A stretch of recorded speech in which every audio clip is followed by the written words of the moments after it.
again, Knights fans, and welcome to the third edition of the 2015 FDU Women's Soccer Report. I'm here with head coach Eric Teepe. I'm Tommy Mead. Coach, since we last spoke, you went out west. You won 2 matches, 3-2 over Air Force, 2-0 over Northern Colorado. What do you think of your team's performance? Well, I think it was definitely an upgrade over the past couple of games. We shored it up a little bit more defensively.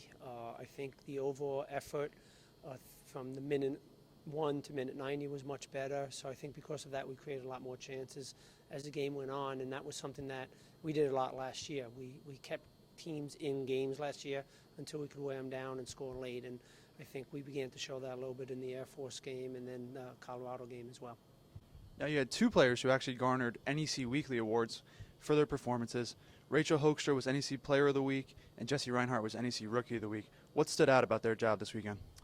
Well, I mean, with Jessie, it was, scoring the winning goal in the Air Force game very late. She was really dynamic of getting in behind them. She actually had a breakaway that was called back for offside that we thought was onside just a couple minutes before. So she really was doing a good job of getting the ball in front of the backs and then finding players and creating space. And Rachel, had an unfortunate game against Air Force where she had one off the post, one the keeper made a great save on, and then to come back in the Northern Colorado game where she steps up and takes a key penalty kick and then scores just a great individual goal to put us up 2-0, which was huge at the time because I think the heat was beginning to get us at that point. Now, you scored 5 goals. You're averaging more than 2 goals a game this season. What's going on with your offense?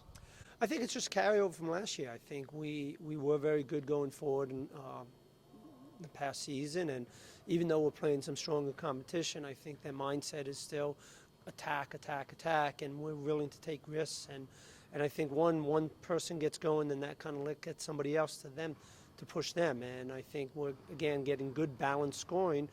We already have 5 or 6 people that have scored multiple goals, so I think it's really positive for us in that sense. Now, you're 3-3 on the season. You're 6 games in. That's the 1/3 mark. Do you take any stock or evaluate your team at that point in the season? I think it's still a little too early. Obviously, we're very happy that we got the 2 wins. It's not easy to go out to Colorado and get 1 win, never mind 2. Obviously, we're hoping that the benefit of being in the higher altitude will have an effect for us going forward. But we still have a lot of things that we need to work on. We're still not completely happy with where we are defensively. So our first 2 sessions this week have been about that. And we probably need to be a little bit cleaner in front of the net. So I think it's a good point where we are, especially after being 1-3. So I think we're happy with that. But I think we're also realistic in knowing that we still have a long ways to go. Now, looking ahead, this Sunday night you play Stony Brook, a program you're very familiar with. What do you expect out of the Seawolves?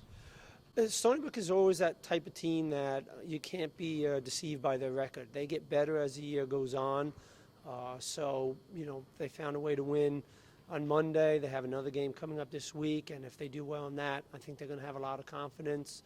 I'm sure playing against some of the players that I coached against will have them a little bit up for the game as well. So I expect it to be a tough game, and I think that's why we have them on the schedules, because we want to be challenged, and hopefully we can find a way to get a result again. Coach, thank you for joining us. Good luck this weekend. The Knights will be at Stony Brook on Sunday, and then next Friday night they'll be back at University Stadium against Binghamton.